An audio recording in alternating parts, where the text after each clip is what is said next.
जो बवाल विपक्ष कर रहा है ये असल है, सवाल पॉलिटिक्स का है। किसानों के हित को के साथ सरकार ने डील कर ली, सरकार की कनपटी पर कट्टा रख दिया, ऐसे ऐसे शब्द जो इस्तेमाल किए जा रहे हैं। हमने तो तय कर लिया था कि भाई हम अपना खेती का बाजार तो अमेरिका के लिए किसी सूरत नहीं खोलेंगे। क्या इसमें घाटा है? धर्मेंद्र जी प्लीज अनम्यूट कीजिए ना अपने आप को।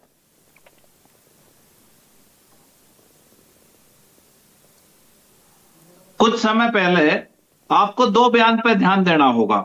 हाँ। पीयूष गोयल ने यह कहा था कि मैजिक होने वाला है। जब ये टीटी चल रही थी ट्रेड डील, तो पीयूष गोयल का एक बयान आया था, उसमें आया कि ये एक बहुत जल्दी मैजिक होने वाला है, यानी कि वो पूरी तरह से तैयार थे इस डील के लिए।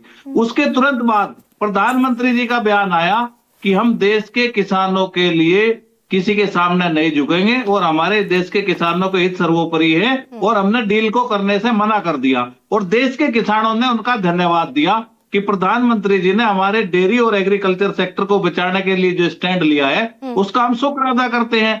लेकिन जो ये रात एकदम जो सिनेरियो है पूरी कहेंगे, उससे कोई फर्क नहीं पड़ता, उससे तेल उतने ही रुपए में मिलने वाला है। लेकिन जो आपने एक नाम लिया है अभी, उसमें जो वहां की कृषि सचिव है वो कहती हैं कि भारत जैसे बढ़े हुए जनसंख्या के देश में के बाजार खुलना एक बम्पर डील है।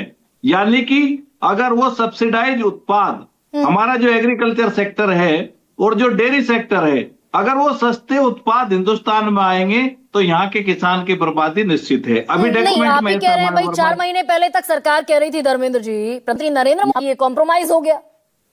नहीं, देखिए कोई कागज सामने नहीं आया है जो जीरो।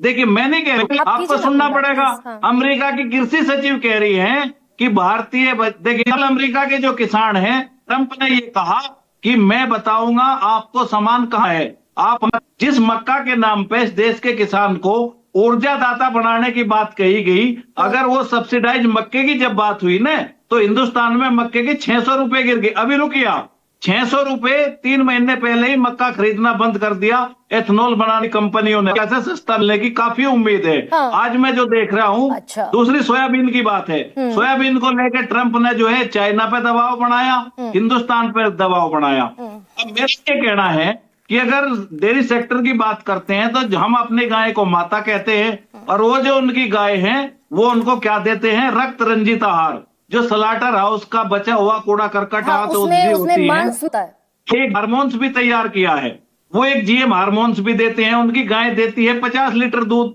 तमाम सब्सिडी होती है।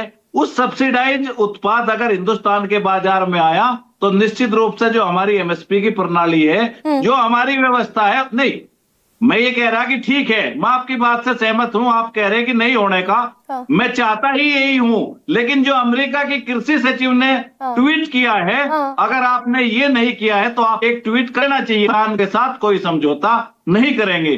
इस देश का जो किसान है आज असमंजस की स्थिति में है कि हमारी कीमत पे, हमारे ऊपर महंगाई घटाने के लिए किसान की कीमत पे कोई समझौता तो डब्ल्यूटीओ के माध्यम से करते थे, उससे पहले गेट्स से करते थे, उसके पहले डंकल ड्राफ्ट आया। अगर डब्ल्यूटीओ पूरी दुनिया में काम कर रहा है तो you country to country FTA sign क्यों हो रहे हैं? मतलब आप धर्मेंद्र मलिक ये कह रहे हैं कि भैया तो खंडन कर दे। डोनाल्ड ट्रंप कह रहे हैं कि हमने टेक्नोलॉजी में, एनर्जी सेक्टर में, कोल में, एग्रीकल्चर में सब जीरो पॉट भारत सामान खरीदेगा, तो भारत इसका खंडन कर दे। रोहित अग्रवाल भाई अश्योर करना है अपने किसानों को, आप तो बाकायदा